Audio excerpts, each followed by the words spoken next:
So I've been sharing a desk with my partner for a little while now, and it's pretty annoying having to just swap all of our stuff over every time the other one wants to use the desk. So in this video, I'm going to build myself a brand new desk. I've got this design in mind already, and at this stage it's quite simple, but I'm hoping with a few very specific details it'll take something from boring, simple, and elevate it to something that's elegant and sophisticated simple. So stick around and see whether I pull that off.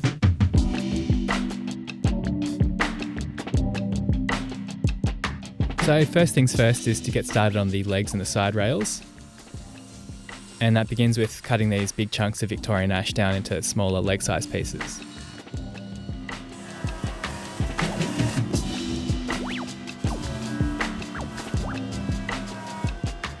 I've been using quite a lot of this wood recently. I bought a bunch of it last year and I've just gradually been working my way through it. For anyone who's watching who isn't from Australia, this wood's probably our most common Australian furniture grade hardwood. It's really the only nice hardwood you can buy from Bunnings, which is our local big box store, but you definitely can't buy chunks that are this thick. It's a pretty decent wood to work with. It's a bit prone to splintering, and for me, the main downside for it is just sort of how plain it can be. It's often quarter sawn, so you don't get much in the way of interesting face grain, and the other minor downsides are that the colour is a bit varied from piece to piece. But I mean, if you choose your pieces carefully, that can also add a little bit of visual interest. So far, I've cut my blank square and I'm marking out the small radius to the top of these legs.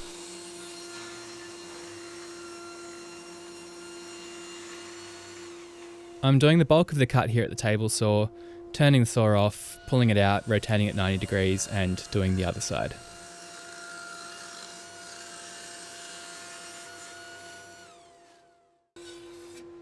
And then I can finish off the curvy part of the cut at the bandsaw.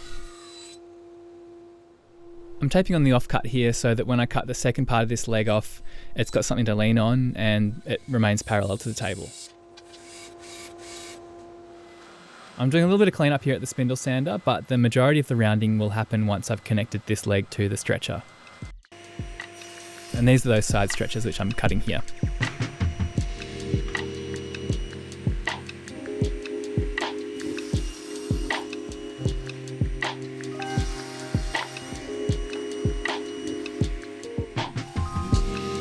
Once I've cut these legs to length, I'm heading to the router table and just giving everything a small round over. For joinery, I'm going to be using the domino. Recently I've been making my own dominoes and it's a really great way of using up scrap wood, and because each domino costs about 50 cents to buy new ones for the 10mm versions, the price can really rack up over a project. It's super simple. All you need to do is cut a bunch of stock down to the right size and then route a 5mm radius on them. The only real problem with that is sometimes when you've got a really tight fit, there's nowhere for the glue to escape, and putting each domino in becomes a lot harder and the glue up can end up being just unnecessarily stressful. So I was pretty intrigued when a company called Findbuytool reached out to me to try out this little router bit, which cuts the round over on the domino blanks, but also adds little grooves for the glue to escape, exactly like you'd get in a store-bought domino. You can get these bits for all of the different domino sizes, and at the time of recording this, it's $80 US for a set of 4, which I think is a pretty good price, or you can buy them individually for about $30. It's probably a good idea to have a feather board to cut these. The setup's really easy, and once it's all set up, you can really just churn through them. And it might sound a bit stupid, but because you've got the radius on the top and the bottom, you've only got to run the piece through once on each side, which is nice when you're trying to churn through these. Findbuytools aren't sponsoring this video, but they did send me these bits to try out for free. I'm under no obligation to give them a good review, but I can honestly say that they cut really nicely, and the customer service that I received was really fantastic as well. So if you want to grab yourself some of these cutters, there's a link in the description. I did a test cut just to make sure that these dominoes were a good fit, and after passing a QC check, I reckon I probably cut about 200 dominoes in maybe half an hour. And it'd probably take half the time if I wasn't filming as well.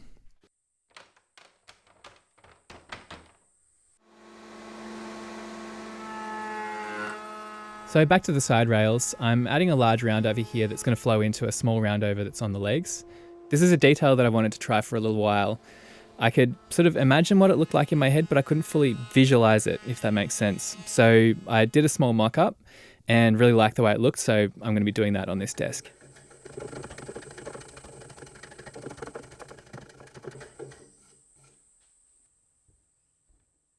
And time for glue up, and I can use my fancy new homemade dominoes.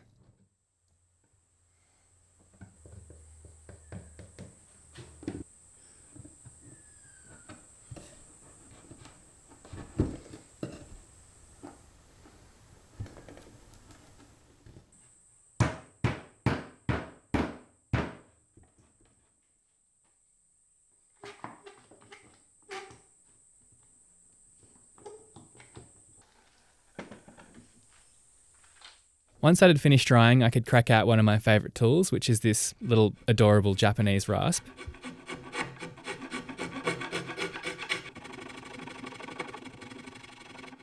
It's got almost plain blade-like teeth on it, which helps it cut really quickly, but it's also not overly aggressive, so the surface is pretty easy to sand clean afterwards.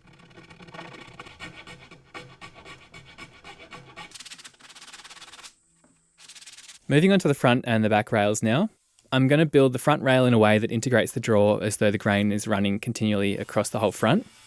Unfortunately, this wood isn't super exciting, so the grain flowing across won't be all that obvious, but it'll still look nice, I think.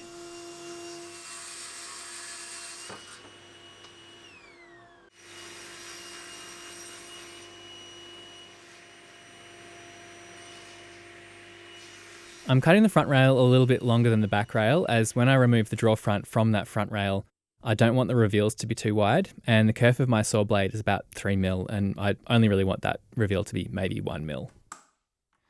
As well as sending me the domino cutting router bits, Findbuytool also sent me a set of these domino cutters to try out. And these are nearly a quarter of the price of the Festool versions, and I genuinely can't tell the difference. Cut quality is excellent, and they both appear to have the same amount of carbide in the tips. Now, obviously I can't comment on how long these will last as I've just got them, but just by looking at them, the quality looks exactly the same as the Festool versions. Again, links for these are in the description. The glue up here went absolutely fine, except for the fact that I completely forgot that I needed to put a round over on the outside of the legs, which I only realised once I got everything in clamps. And I quickly unclamped everything and did the round overs off camera, as I didn't really have time to film everything whilst the glue was going off. Whilst that assembly was drying, I could make this L section that's going to house the draw. I had this panel left over from a previous project, and it happened to be the perfect thickness. It felt like it was a bit of a shame chopping up this panel, but it had been sitting around for ages and I hadn't used it, and it just saved me having to mill up any thicker pieces.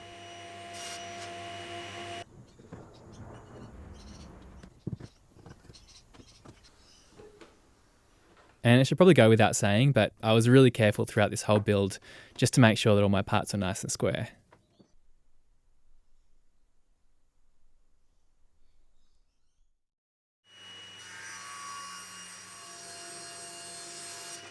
Whilst the L sections were drying, I got on with making the draw box, and the rest of that panel that I was chopping up before made perfect draw sides.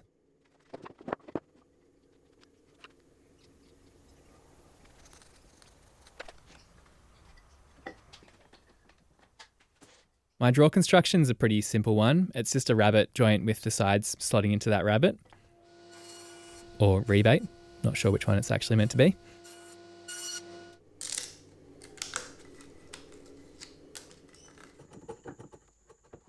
This rebate would be easy enough to clean up on the table saw, but it's a good excuse to whip out my horribly underused router plane. I'm cutting a groove here for the bottom panel to slide into, and it's just a matter of making a cut, moving the fence over a little bit, making another cut, moving the fence over, and so on until you've got a slot that's wide enough.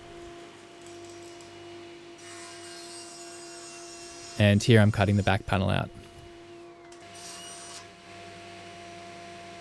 To reinforce the rabbet joints, I'll be adding screws. You can also add dowels, but I haven't got any dowels floating around, so a screw will work just as well, and I can come along afterwards and add plugs to hide them. Using rabbet joints like this does a really good job of holding everything nice and square, but using a clamp that runs from corner to corner is the perfect way of just dialing that into absolute perfection.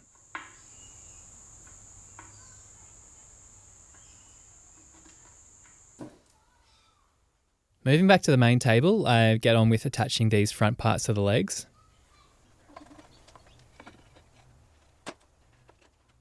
And I'm using a little spacer block here to make sure that everything's nice and square. I couldn't really think of an elegant way of attaching this without using screws, but given that it's the inside, I didn't really get too stressed about it. To make the desktop, I got a bunch of pre-milled wood from my local hardware store. I'd usually grab something like this from a timber yard, but it was the weekend and I really wanted to get on with it, so I just copped the extra chunky price for the convenience and for it to be pre-milled. After getting a layout that I was happy with, I numbered everything and then took it over to the jointer to flatten one edge. It's meant to be dressed all round, but it's still inevitably a bit out of square once it's been sitting on the hardware store racks for a little while. And then I can cut it to its final width with the table saw. I'm adding dominoes to help with the alignment. All these pieces are a tiny bit twisted and I haven't got enough thickness to flatten them down, so I'm just hoping with these I can force them flat.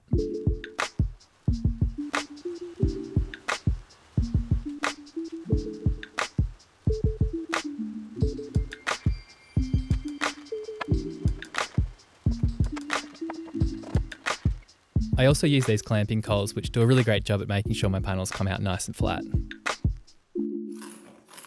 Inevitably, these panels need a bit of cleanup, and I find the easiest way to clean up any micro lumps across the tabletop is using a smoothing plane. I get everything nice and flat by planing across the panel and then go with the grain with a very shallow cut to clean it all up. Here I'm adding screws to the drawer. Because it's only side grain to end grain, it really needs a bit of mechanical assistance to help that glue joint. I'm making some plugs here and I'm using walnut, which I'm hoping will make a nice contrast to the Victorian ash.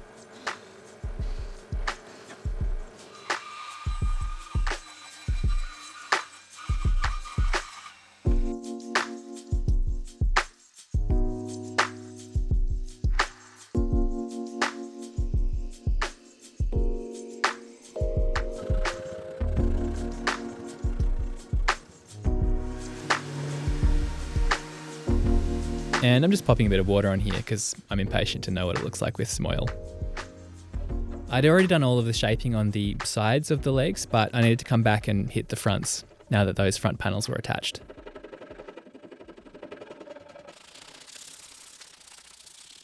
And it was nice to see what the desk was finally starting to look like. I'm going to be routing a groove in the side of the drawer box for the runners to slide in, and this little spacer just helps me to make sure that that groove is perfectly in the middle.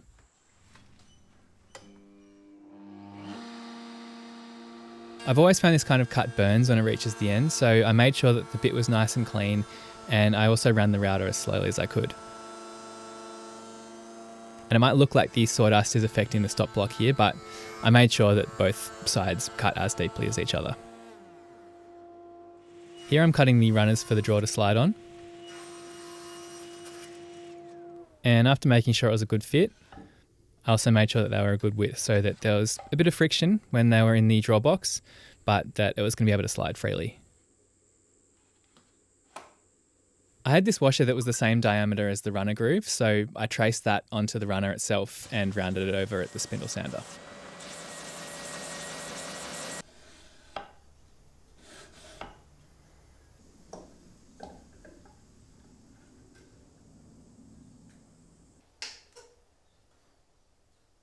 I actually wouldn't attach the runners like this next time. Even though I used a Vicks bit, there was still a little bit of inaccuracy in the holes, and I spent ages fiddling to get them right. I think the easiest way would be just to screw them in without pre-drilling and then just come back and countersink the screws. After a bunch of mucking around, the drawer did slide just fine, but it would have been a lot less faffing if I'd just attached the drawer slides, as I just described. And there's just enough friction here for me to sand it so it slides nice and smoothly. I'm adding a shadow line here around the top of the base, and this is a pretty classic design move when the tabletop is flush with the edges of the base. I recently picked up this slightly clapped out track saw in Marketplace, and I gave it its first cut of its new life to trim down this tabletop. I thought I could round over the corners of this tabletop without trimming off the excess, but that proved to be a little bit too much for this to take off. So I came back and chopped off as much of the excess as I could with the saw, and that made the routing job a lot easier. I then added a soft round over to the top of the tabletop, and I'm actually a little bit unsure of whether this made it look better. I reckon it probably could have looked quite nice with a crisp top, but oh well.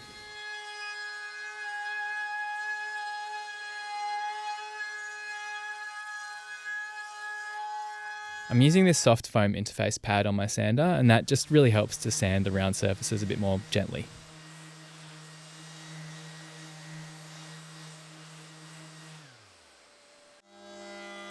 After adding that round over profile to the bottom of the drawer, this desk was more or less done. Everything just needed one final finish sand, and then it was on to the oiling process. So I've been doing a bunch of experimentation with finishes recently, and I haven't tried Rubio, but I've generally been a bit unimpressed with the durability of hard wax oils. A finish I've recently been enjoying is a Saint Malouf style finish, which is equal parts terps, tung oil, and an oil-based poly. And it looks nearly exactly the same as a hard wax oil, but it's a lot more durable, and I think it holds that newly finished look quite a lot longer. And it's also a lot cheaper, and all of those ingredients are available just from most hardware stores. I'm just attaching the base to the top with L brackets. I think if I was doing this for someone else, I'd probably use Z-clips or figure 8 clips, but this is just for me, and I left a bit of wiggle room in those brackets so that it can all move around a bit.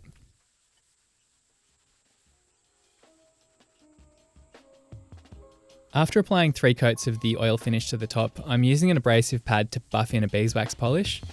This adds a final finish sheen to the top, but it also removes any micro imperfections from that previous oil coat, and it leaves an incredibly buttery surface. And before I go and load this desk up with ugly computers and screens, here are some final beauty shots of the finished desk.